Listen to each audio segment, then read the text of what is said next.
Right. Hello, welcome to September. To say 2020 has been a funny old year, I think it's a bit of an understatement.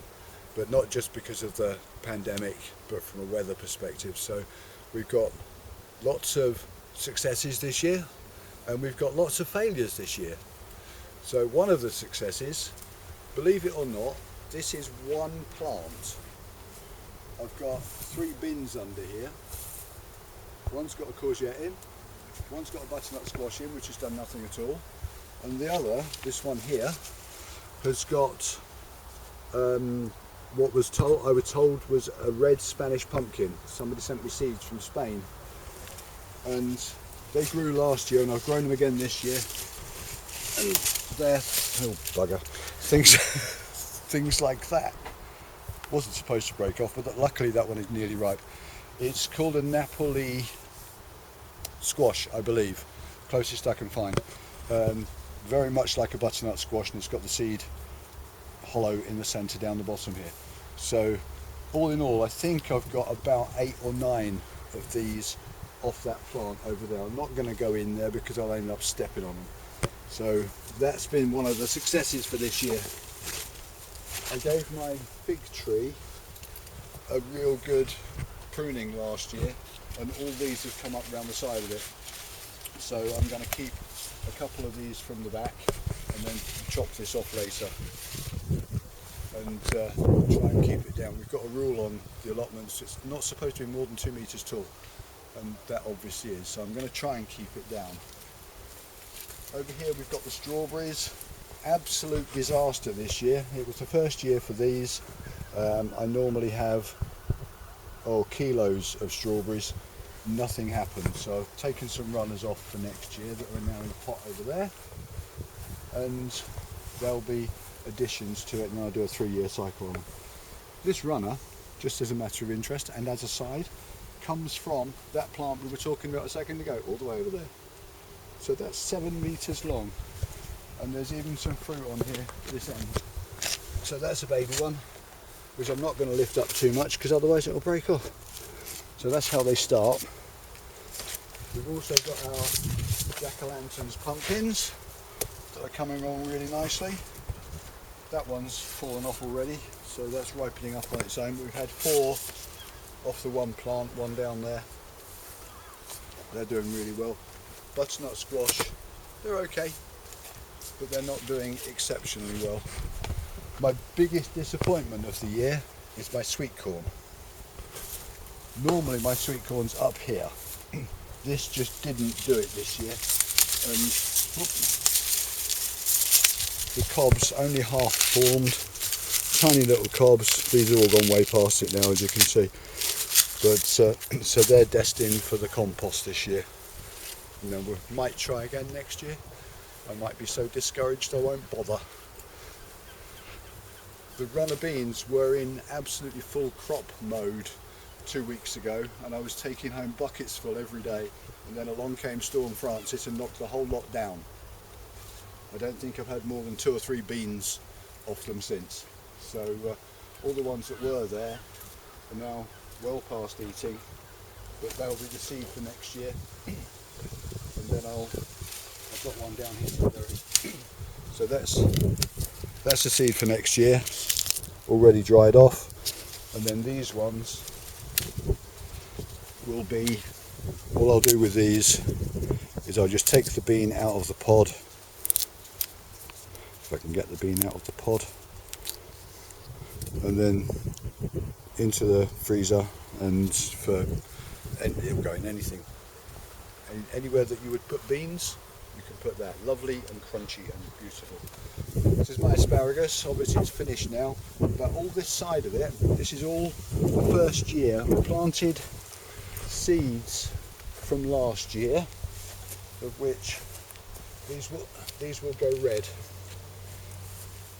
So there's my berries from the female plant. They'll go red. I just put a load of those in a pot last year, and all this lot came up, and you can see even now they're throwing up new spears. So this is the end of their first year for all these little ones, and with any luck I'll get a crop off it next year. They say 3 years, I reckon 2. Planted some more yard-long beans because the frost had them. We'll wait to see if anything happens there. Medallion cauliflowers, leeks doing pretty well, but I've got some rust coming on them, so that all needs trimming off. Potatoes, after the rain a couple of weeks ago, I was a bit scared of blight, so I took all the tops off the potatoes, so they're all under there keeping themselves quite safe.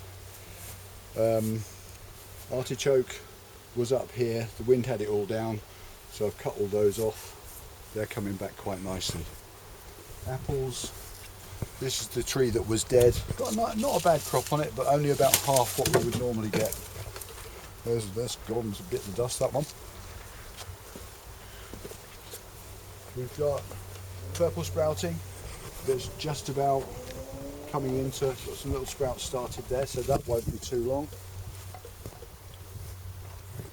Outdoor tomatoes, luckily haven't got blight on here, but this one was a self-seed. No idea where it came from, I've never grown that variety before. It looks like a miniature plum, but that must have just come out of the compost. Brussels sprouts, here we are, 2nd of September, and they're almost ready to be picked. And if you can see whitefly charging around there,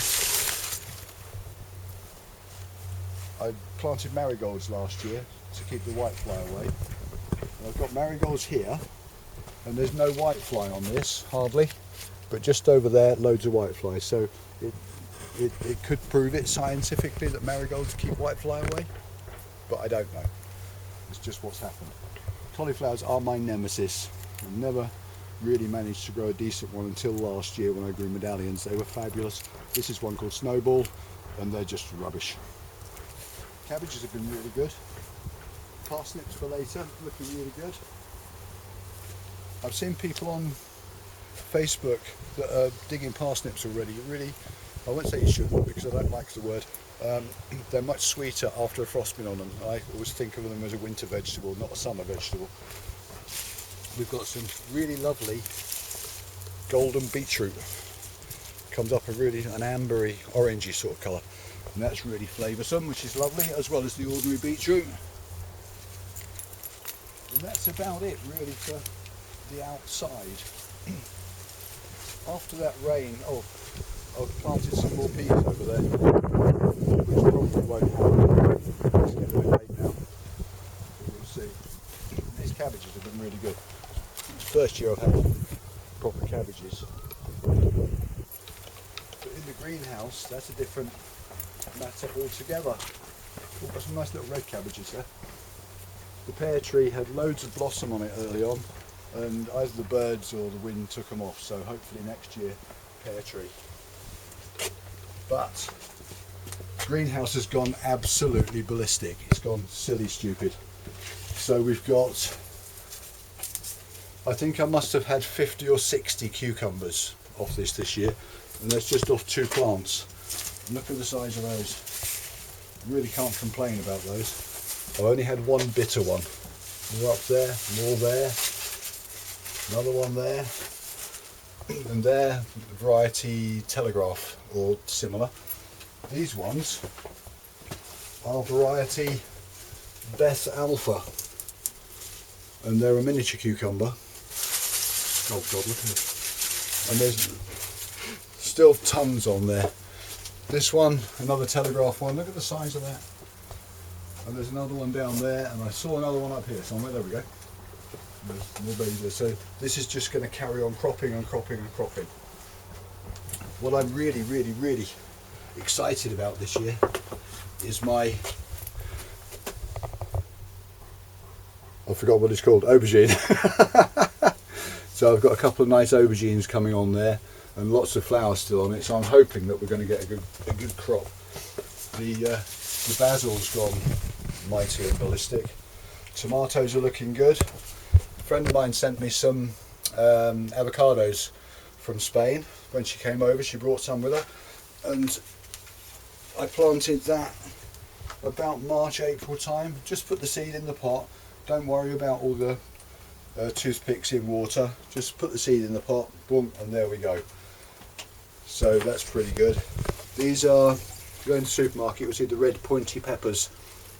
I can't remember exactly what they're called, but that was some seed that I saved from one pepper, and that was some seed that I saved from an orange pepper, and so they're looking pretty good. I'm really pleased with those. So overall, we're not, oh, I'll tell you. This is a thing called Physalis nicandra, otherwise known as a shoe fly. It comes up with a beautiful blue flower, and it's supposed to keep whitefly off, hence the name shoe fly. In my experience, it's never kept whitefly off anything, but if you let one of these seed pods go, which I did 9 years ago, you will still have them popping up all over the place. This was only about this big a couple of weeks ago, and I turned my back and I come back and look at the size of it. But the root's going in under one of the tomatoes, so I can't pull it out, but I will chop it down later on. So there you go. If you'd like a tomato, one for my special camera woman Samantha, who I love dearly, and I thank for coming down today and bringing herself out of lockdown. So that's about it really for this time. So you all have a fantastic month. Keep safe, as everybody's having to say nowadays, and I will see you again soon. Take care.